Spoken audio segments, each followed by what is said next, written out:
हमारे अध्ययन का विषय है विस्थापन, डिस्प्लेसमेंट। तो यहाँ पर हम देखेंगे विस्थापन किसे कहते हैं एवं इसकी प्रकृति किस प्रकार से है। सभ्यता के आरंभिक काल से ही मनुष्यों ने समूह बना करके उन स्थानों पर बसना शुरू कर दिया था जहाँ की भूमि बहुत अधिक उपजाऊ थी और जहाँ पर पानी की पर्याप्त सुविधाएं थी। इसी कारण हम देखते हैं कि अधिकांश मानव अधिवास छोटी बड़ी नदियों के किनारे वाली भूमियों पर स्थापित हुए हैं। तो सभ्यता के आरंभिक काल से ही मनुष्य के सामने विस्थापन की समस्या किसी न किसी रूप में बनी रहती है। कभी प्राकृतिक विपत्तियां आ जाती हैं, जैसे नदियों में बाढ़ आ जाती है या अतिवृष्टि के कारण किसी क्षेत्र में पानी बहुत अधिक भर जाता है, कहीं पर महामारी फैल जाती है या फिर जंगली जानवरों का आतंक बढ़ जाता है। तो ऐसी स्थिति में लोग बड़ी संख्या में अपने मूल स्थान को छोड़ करके दूसरे स्थानों पर चले जाते हैं, दूसरे क्षेत्रों में जाकर बस जाते हैं। तो ऐसी सभी दशाएं प्राकृतिक विस्थापन को स्पष्ट करती है। और विस्थापन का दूसरा रूप वो होता है जिसमें किसी एक विशेष स्थान पर रहने वाले लोगों को अपने मूल स्थान से इसलिए वंचित होना पड़ता है कि उनकी भूमि या क्षेत्र का उपयोग किसी विकास कार्य के लिए आवश्यक समझा जाने लगता है। यदि हम शाब्दिक दृष्टि से विस्थापन को देखें तो विस्थापन का अर्थ होता है अपने मूल स्थान से अलग होना। कुछ ऐसी दशाओं का निर्माण होता है जिससे कि दशा कोई भी हो सकती है, कोई भी कारण हो सकता है। तो ऐसी स्थिति में व्यक्ति या समूह को उस स्थान से वंचित होना पड़ता है जहाँ पर वो रहता है, जहाँ पर उसका आजीविका का केंद्र है। तो उस स्थान परिवर्तन की जो दशा होगी उसको हम कहेंगे विस्थापन की दशा।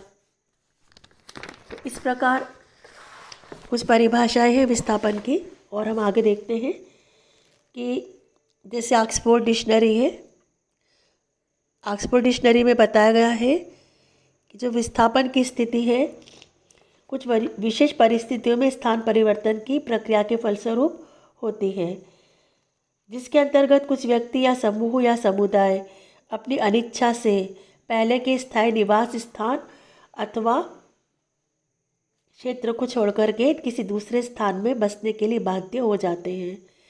तो इस परिभाषा से हमको स्पष्ट होता है कि विस्थापन एक ऐसी प्रक्रिया है जो परिस्थिति से प्रभावित होती है, परिस्थितिजन्य दशा है जो या तो किसी प्राकृतिक विपत्ति का परिणाम होती है अथवा देश के कानूनों के अंतर्गत भूमि अधिग्रहण के कारण होती है, जिसकी वजह से एक विशेष समूह अपना मूल निवास स्थान छोड़ने के लिए बाध्य हो जाता है।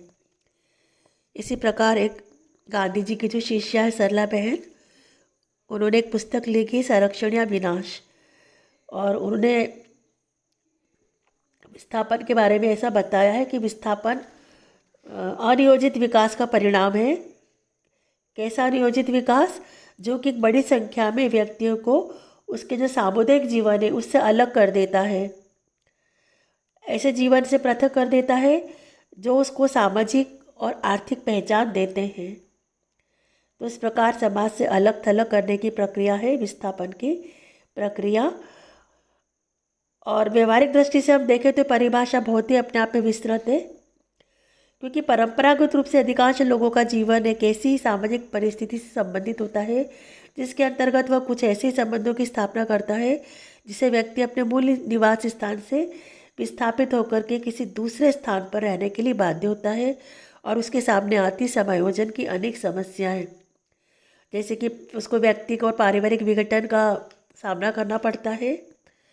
तो इस परिभाषा में हम देखते हैं कि विस्थापन की प्रकृति को उसके सामाजिक परिणामों के दृष्टिकोण से स्पष्ट करने की कोशिश की गई है।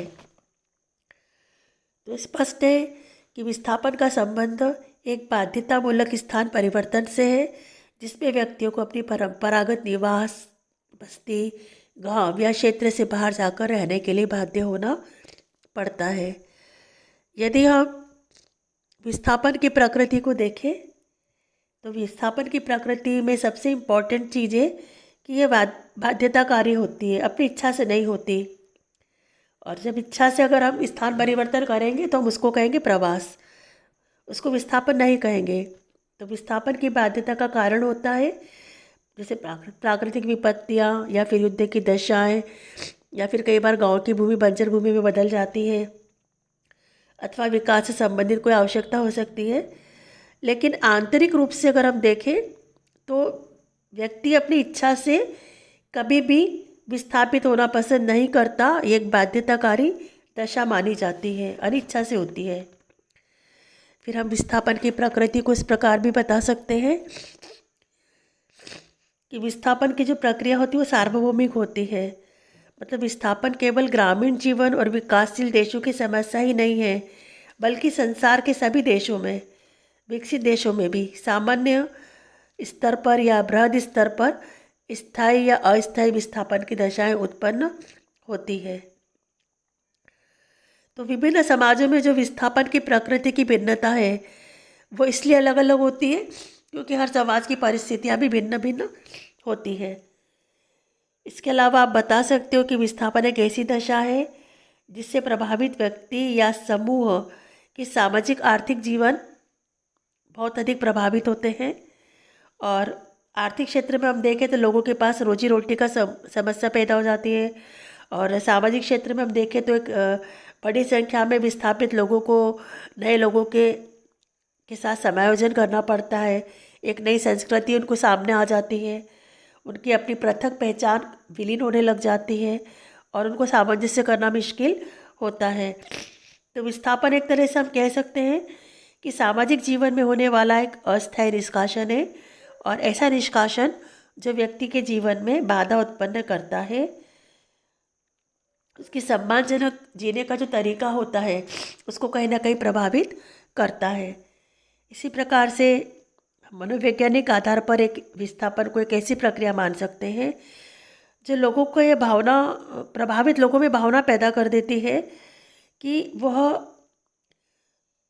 जहाँ पर वो विस्थापित होकर गए हैं वहाँ पर वो अपने आप को कमज़ोर मानते हैं, उनको अनेक प्रकार के मानसिक तनावों का सामना करना पड़ता है, वो अपने आप को अलग थलग मानते हैं, उनका मनोबल टूट जाता है। तो इस प्रकार जो विस्थापन की प्रक्रिया है वह व्यक्ति को समाज से अलग करने की प्रक्रिया भी मानी जाती है। इसी प्रकार हम देखते हैं कि विस्थापन की प्रक्रिया से प्रभावित जिन लोगों ने अपने निवास स्थान, कृषि भूमि या अपनी आजीविका के परंपरागत साधन को छोड़े हैं, दूसरे स्थान पर रहने के लिए बाध्य हो गए हैं, उनके लिए यह समस्यामूलक दशा होती है। क्योंकि सरकार या उसके द्वारा अधिकृत किसी एजेंसी के द्वारा जब स्थान खाली कराया जाता है, क्षेत्र खाली कराया जाता है, तो इससे समाज आधुनिकीकरण की दशा में आगे बढ़ता है। तो पर आप इस रूप में कह सकते हो कि यहाँ पर जो विस्थापन से संबंधित गतिविधियाँ हैं उस गतिविधि को प्रकार्यात्मक कह सकते हैं, क्योंकि सरकार का उस क्षेत्र के अंदर कोई ना कोई विकास की योजना से मतलब होता है, इसलिए प्रकार्यात्मक होती है। और इस प्रकार हम कह सकते हैं कि जो विस्थापन है उसकी प्रकृति बाध्यकारी है और प्रवास स्थान परिवर्तन का ऐच्छिक रूप है, जबकि विस्थापन स्थान परिवर्तन से संबंधित विवशता या मजबूरी को दर्शाता है।